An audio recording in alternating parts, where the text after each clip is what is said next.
Hello friends, இன்னைக்கு நம்ம cook with குட்டிலிங்க ஒரு முக்கியமான பதிவு தான் பார்க்க போறோங்க. இது வந்து நாளைக்கு நம்ம செய்ய வேண்டிய ஒரு வழிபாட்டுக்கான பதிவு தான் இதுங்க. இது வந்து குசேலர் தினங்க. நாளைக்கு மார்கழி மாசத்துல வர முதல் புதன்கிழமைக்கு வந்து குசேலர் தினம் அப்படின்னு வந்து பேருங்க. இன்னுமே குருவாயூர்ல வந்து இந்த குசேலர் தினம் வந்து நாளைக்கு ரொம்ப விமர்சையா செலிப்ரேட் பண்ணுவாங்க. அது ஏன் வந்து இந்த தினம் குசேலர் தினம் அப்படிங்கறது வந்து அதுக்கு வந்து சின்ன ஒரு கதை இருக்குங்க. அந்த கதை என்னன்னு பார்க்கலாங்க.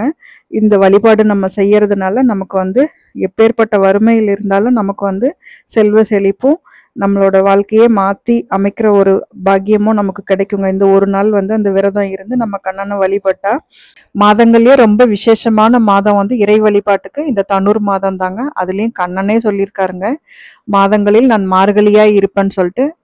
கிருஷ்ணர் வந்து குருகுலத்துல படிச்சுட்டு இருக்கப்ப அவருக்கு வந்து சாந்தமணி முனிவர் அப்படிங்கிறவர்கிட்ட தான் குருகுலம் கத்துக்கிறாங்க. அதுல வந்து குசேலரும் அவரும் ஒன்னா படிச்சவங்க. குசேலர் அப்படிங்கிறதே வந்து கிழிந்த ஆடையும் அணிபுறவு அப்படிங்கிறதுனாலதான் அவருக்கு வந்து குசேலர் அப்படின்னு சொல்லுவாங்களா. ஆனா சுதாமாங்கிறது அது வந்து கரெக்டான பேருங்க. சுதாமானா அப்பாவி, அவருக்கு எதுவுமே தெரியாது, பற்றற்றவர் அப்படிங்கிறது தான் அதோட உண்மையான அர்த்தங்க. கண்ணன் வந்து பெரிய பணக்காரரா வந்து இருக்காருங்க. அப்போ வந்து குசேலர் வந்து வறுமையில இருக்காரு.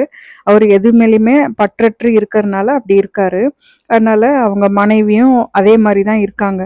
ஆனா வந்து அவங்க குழந்தைங்க வந்து வறுமையினால பசியில இருக்காங்க. அப்ப அவங்க மனைவி சொல்றாங்க, நம்ம பொறுத்துக்கலாம் பசிய, ஆனா நம்ம குழந்தைங்க பொறுத்துக்குவாங்களா? அதனால நீங்க கண்ணனை போய், உங்க நண்பன் தானே, அவர் ரொம்ப பணக்காரரா இருக்காரு, அவரை போய் ஒரு தடவை நீங்க பார்த்துட்டு வாங்க, நம்மளோட வறுமையை சொல்லி அவர்கிட்ட வந்து பார்த்துட்டு கேட்டுட்டு வாங்க அப்படின்னு சொல்லி சொல்றாங்க. ஆனா குசேலருக்கு வந்து சுதாமாக்கு வந்து அதுல உடன்பாடே இல்லைங்க. அவர்கிட்ட போய் கண்ணனை போய் பார்க்கிட்டு அவர்கிட்ட வந்து நம்ம நம்ம வறுமையை சொல்லி பணம் கேட்கறதா அப்படின்னு சொல்லிட்டு அவருக்கு உடன்பாடே இல்லை. இருந்தாலும் அவங்க மனைவி சொல்றாங்களே அப்படிங்கிறதுக்காக போறாருங்க. அப்போ போறப்போ சும்மா போகக்கூடாதே, கண்ணனை நண்பனாச்சே, அதனால ஏதாவது கொண்டு போகணுமே அப்படிங்கிறதுக்காக எண்ணெய் எடுத்துட்டு போலான்னு பார்த்தா வீட்டுல எதுவுமே இல்லைங்க. அப்புறம் அந்த அம்மா ஓடி போய் பக்கத்து வீட்டுல அவங்க மனைவி ஒரு 4 பிடி மட்டும் கைப்பிடியில அவள் மட்டும் வாங்கிட்டு வராங்க. அதையும் வந்து ஒரு கந்தலான துணியில குசேலர் வந்து கட்டிக்கிட்டு கண்ணனை பாக்குறதுக்கு மதுரா வராருங்க. வந்துட்டு கண்ணனை பாக்குறாரு. அப்ப கண்ணன் வந்து இருக்கிறது வந்து சுதாமான்னு தெரிஞ்ச உடனே காலில் செருப்பு கூட போடாம ஒடியாந்து அவரை வந்து நேரில் இவரு வரவேற்று உள்ள கூட்டிட்டு போய் வச்சுங்க. ருக்மணி அம்மா வந்து வெண் சாமரம் வீச அவருக்கு வந்து பாத பூஜை எல்லாம் செஞ்சுட்டு பழைய கதையெல்லாம் பேசிட்டு இருந்தாங்களாம். அப்போ கூட வந்து இவர் சுதாமா வந்து அவர்கிட்ட இவரோட வறுமையை சொல்லவே இல்லையாங்க. அப்புறம் அவருக்கு வந்து சாப்பிட்றதுக்கு எல்லாம் கொடுத்துட்டு, நீ என்ன பார்க்க வந்திருக்கே, இவ்வளவு நாள் கழிச்சு நீ எனக்காக என்ன கொண்டு வந்த அப்படின்னோடனே இவர் மறைச்சு வச்சிருந்து அந்த அவல் மூட்டையை வந்து எடுத்து கொடுத்தாராம். ஒரு பிடி அவள் தான் சாப்பிட்டாராங்க. பார்த்தா எல்லா செல்வமும் அவருக்கு போயிடுச்சான். அடுத்த பிடி வந்து எடுத்து சாப்பிட்றப்ப ருக்மணி தாய் வந்து வேணாம் வேணாம் போதும் அப்படின்னு சொல்லி கண்ணனோட கையை வந்து பிடிச்சிட்டாங்களாங்க. அப்புறம் இவர் எதுவுமே கேட்காம அவர் வீட்டுல தங்கி இருந்துட்டு வீட்டுக்கு போறாருங்க. அப்போ போறப்ப கூட நம்ம வந்து மனைவி சொல்லி விட்டாங்க, நம்ம கேட்கலையேன்னு அவர் வருத்தப்படாம கண்ணனோட நடந்த உரையாடலாம் அவர் இவ்வளவு நாள் கழிச்சு நம்ம பார்த்தோம், அவரோட நடந்த இதை மட்டுமே நினைச்சுக்கிட்டே வீட்டுக்கு போகலான்னு போயிட்டு இருக்காருங்க. அப்ப பார்த்தா அவர் வீடு வந்துருச்சான். 7 அடுக்கு மாடியும் ரத்தன கல்லுல வந்து அரண்மனை மாதிரி இருந்துதான் அந்த வீடு. அப்ப இவருக்கு தெரியாம நம்ம வழி தவறி வந்துட்டோமா, நம்ம வீடு தானா இதுன்னு அவருக்கு தெரியலையா. அப்புறம் உள்ள போய் பார்த்தா அவங்க மனைவி வந்து மகாலட்சுமி மாதிரி இருந்தாங்களாங்க. அதான் இவர் தெரிஞ்சுக்கிட்டாராங்க கண்ணனோட இத பத்தி. அவர் வந்து கேட்காமையே வந்து கொடுக்குறவர் தான் கண்ணன். அதனால கண்ணனை நம்ம நினைச்சாலே போதுங்க, அவர் வந்து நமக்கானதை வந்து நம்ம கண்டிப்பா தருவாரு அப்படிங்கிறது. அதே மாதிரி குசேலர் வந்து அது பற்றற்றவர் தானங்க எப்பவுமே. அதே மாதிரி அந்த குழந்தைங்களும் அவங்க ஒய்ஃபும் நல்லா வாழ்ந்தாங்களே, இவர் திரும்ப மீதிய நாட்களை வந்து கண்ணனை நினைச்சே வாழ்ந்தாராங்க.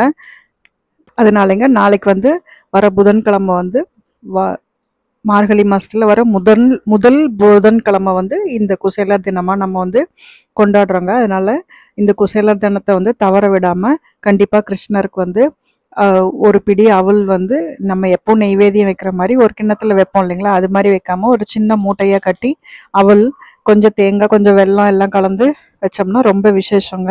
அதனால கண்டிப்பா அந்த நாளை வந்து நாளைக்கு தவற விடாம இந்த நெய்வேதியத்தை வந்து வைங்க. அதே மாதிரி பக்கத்துல ஏதாவது ஒரு கிருஷ்ணர் கோயில், குருவாயூரப்பன் கோயில் இருந்ததுன்னா கண்டிப்பா அங்க போயிட்டு அங்கேயும் அவல் வாங்கி தரலாங்க. கோயில்ல வந்து அவல் நம்ம பணம் கட்டி அவல் கொடுக்கணும் அப்படின்னு சொன்னா கிருஷ்ணர் கோயில்ல வந்து பணம் கட்டி அவல் தர்றதுக்கும் இருக்குங்க. அது மாதிரி ஆப்ஷனும் இருக்கு. அது மாதிரியும் கூட நீங்க செஞ்சிருங்க நாளைக்கு. அதனால நாளைக்கு இந்த வழிபாடை வந்து கண்டிப்பா செய்யுங்க. மார்கழியில செய்யற வழிபாடு தான் நமக்கு வந்து தை பிறந்தால் வழி பிறக்கும்னு சொல்லுவாங்க இல்லைங்களா? அது மாதிரி இந்த மார்கழியில செய்யற வழிபாடு தான் நமக்கு வந்து முக்கியத்துவம் வாய்ந்ததுங்க. இறைவன் வந்து நம்ம நேரடியா வந்து நம்ம பிரார்த்தனை ஏத்துக்கிற மாதம் தான் இந்த மார்கழி மாதங்க. அதனால நாளைக்கு தவறாம இந்த வழிபாடை வந்து செய்யுங்க. அதே மாதிரி இன்றளவும் வந்து நட்புன்னா கிருஷ்ணரும் குசேலரையும் தான் சொல்லுவாங்க. அதனால கிருஷ்ணரையும் குசேலரையும் நாளைக்கு வந்து மனதார நம்ம பிரார்த்தனை பண்ணிட்டு இந்த வழிபாட்டை கட்டாயம் செய்யுங்க. தேங்க்ஸ் ஃபார் வாட்சிங். தேங்க்யூ.